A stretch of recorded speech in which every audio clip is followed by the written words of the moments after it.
Today's Japanese slang term is this picture. Now I know what you're saying, how can that be a term? You don't talk about pictures in this video. Well, this picture went viral, so it cold, and there's a name for it, so it is a go. And also, my channel. I talk about what I want.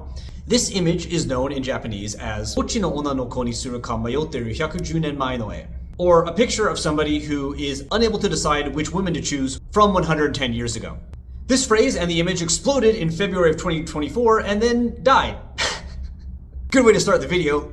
Viewer attention will absolutely increase. Now, the image that was under discussion here, the image which now has this name, is one that was drawn about 110 years ago. The name of this image is The Weaker Sex, and it was drawn in 1903 by the illustrator Charles Dana Gibson. And before you say, wait a minute, that's more like 120 years ago, its first major publication was in a magazine called The Forester in 1910, or at least that's what the Japanese internet thinks. Now, I wasn't familiar with Charles Dana Gibson before learning about this Japanese slang term, but I gotta say, his stuff's pretty cool. Looks like he had a very active life as an illustrator. He's got a kind of cool style. I definitely became a fan of him in developing this video. This picture can be found in illustration books of his, such as this one that found for sale online. And I believe the title is a reference to men here as the weaker sex, as the implication is that they are unable to make simple decisions, such as which woman to choose. Indeed, the full English name of this picture is The Weaker Sex, Which One? And it is actually the second weaker sex image that the artist produced, with this, which is a more famous image, actually one that is logged in the Library of Congress and has been featured in articles by the Rockefeller Center, which is known as The Weaker Sex 2 with no extra caveat. Again, the man is the weaker sex in this image,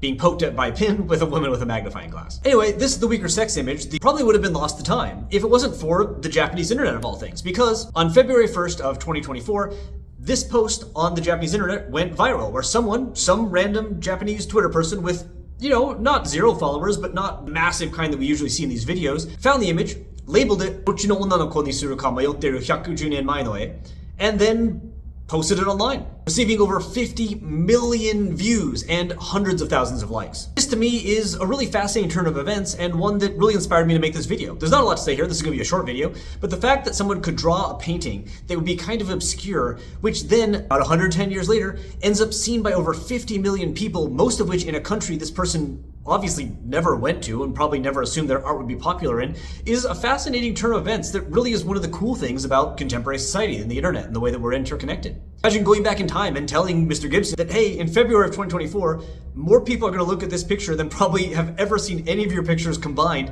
and very few of them are going to speak the same language as you. That's fascinating. It's also fascinating to see what the Japanese internet did with this. One thing, perhaps unsurprisingly, is turn it into a meme image and change it as they need to, either putting characters from media products, flipping their heads back and forth between the two characters in that product that they have somewhat romantic relationships with, or even drawing pictures of themselves having trouble choosing between their interests. There are tons of images like this, and they're all kind of funny, especially if they draw one that happens to match, your hobby / your interest. This is my personal favorite, and I would go to Komeda.